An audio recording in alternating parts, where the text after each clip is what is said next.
की आम्ही सगळ्यांना आवाहन करतो आहोत, पण शिवसेना उद्धव बाळासाहेब ठाकरे पक्षाकडून हे आंदोलन होत असलेलं त्या न्यासाचा त्याला इथे पक्षाचा प्रश्न. शिवसेनेनं राम मंदिरासाठी केलेलं आंदोलन चाललं का? शिवसेनेनं किंवा हिंदू हृदय सम्राट बाळासाहेब ठाकरे यांनी अयोध्येत राम मंदिरासाठी जे आंदोलन केलं ते तुम्हाला चाललं. मग तेव्हा का नाही तुम्ही आक्षेप घेतला ते राजकीय पक्षाने घेतलेलं आंदोलन आहे म्हणून किंवा संघर्ष आहे? तेव्हा का नाही केलं? म्हणजे राम मंदिर बाबरीचे घुमट कोसळत असताना ज्यांनी काखा वर केल्या, पळून गेले, ते राम मंदिराचे न्यासाचे सदस्य होतात काय? आणि आम्ही तिथे उभे राहिलो, आम्ही कोर्टाच्या खटल्यांना सामोरे गेलो नंतर, आणि तुम्ही आम्हाला विरोध करता. हा कोणता न्याय? हा न्याय म्हणत नाही. हा न्याय आम्हालाही मान्य नाही. हे का रावणाचं राज्य नाही, नाही रामराज्य आहे म्हणताय. कुठला राजकीय पक्ष? तिथे शिवसेना पूर्णपणे ताकदीनं त्यावेळेला 1991-92च्या पुढे सगळा काळ जो आहे हा आम्ही होतो. मुंबईमध्ये त्यानंतर ज्या दंगली झाल्या त्यात आम्ही मेलो, आमचे लोक मरण पावले. बॉम्बस्फोटामध्ये 550-600 लोक आमचे लोक मरण पावलेले आहेत. आणि तुम्ही आता आम्हाला विचारताय तुम्ही राजकीय पक्ष आहात म्हणून.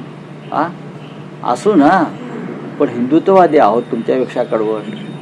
तर तुमचे जे काय आता या निमित्तानं तुम्ही एक्सपोज होताय हे लक्षात घ्या.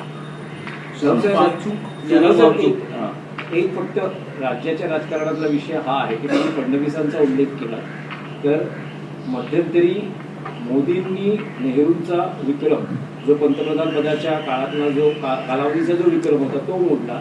आता देवेंद्र फडणवीस राज्यात त्या विक्रमाच्या दिशेनं वाटचाल करत आहेत. त्यांनी शरद पवारांना मागे टाकून मुख्यमंत्री पदावर सर्वाधिक काळ राहणारे तिसरे मुख्यमंत्री अशी एक वाटचाल सुरू केली आहे. तर कदाचित लवकरच ते तो नाही हे नाही ह्याला म्हणजे हे कसले विक्रम कोण मोडते मला कळत नाही. पंडित नेहरूंच्या कार्याचा आणि राष्ट्रभक्तीचा विक्रम कोणी मोडू शकलाय का? देश घडवला पंडित नेहरूंनी, देश उभा केला शून्यातून. देश स्वतंत्र झाला तेव्हा इथे एक सुई बनत नव्हती, सुईचा धागा बनत नव्हता. तिथून हा देश नेहरूंनी इथपर्यंत आणला. त्याच्यामुळे नेहरूने किती काळ, नेहरूंचा जो दिवस होते ते क्वालिटी वर्क होतं. तसंच महाराष्ट्रामध्ये वसंतराव नाईकांनी हरित क्रांती आणली, वसंतदादा पाटलाने सहकार क्षेत्रात काम केलं ना. असे अनेकांनी वेगळ्या वेगळ्या पद्धतीने या महाराष्ट्राला योगदान दिलं आहे.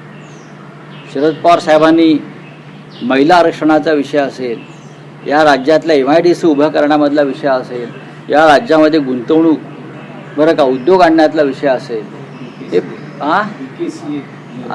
अनेक मोठे मोठे प्रकल्प त्यांनी राबवून इथे मुंबई किंवा महाराष्ट्राला ताकद दिली शेतकऱ्यांना. देवेंद्र फडणवीस असं काय सांगू शकतील का ठामपणे? लाडकी बहीण योजना त्यांनी आणली, ती फक्त मतं विकत घ्यायला आणली ना.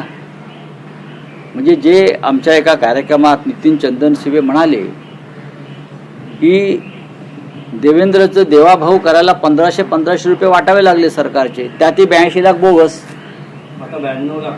92 झाले ना. हे 92 लाख ज्या बोगस लाभार्थींना पैसे दिल्याची वसुली कोणी करायची? याची वसुली राज्याचे मुख्य सचिव, तेव्हाचे राज्याचे अर्थ सचिव आणि संपूर्ण कॅबिनेट तेव्हाचं, त्यांची वैयक्तिक संपत्ती जप्त करून हे 92 लाख लाभार्थींना वाटलेले जे पैसे रक्कम आहे कोट्यवधी ती वसूल केली पाहिजे.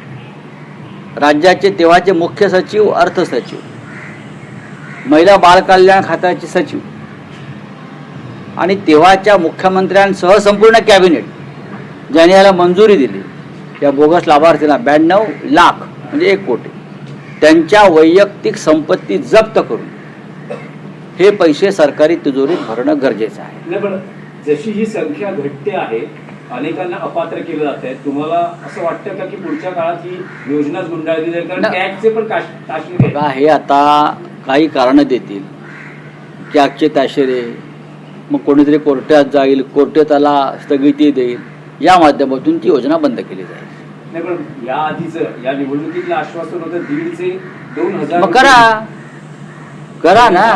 अडवलंय कोणी? करत का नाही? कर्जमाफी केली नाही त्यांनी अजून धडपणे. करावी ना.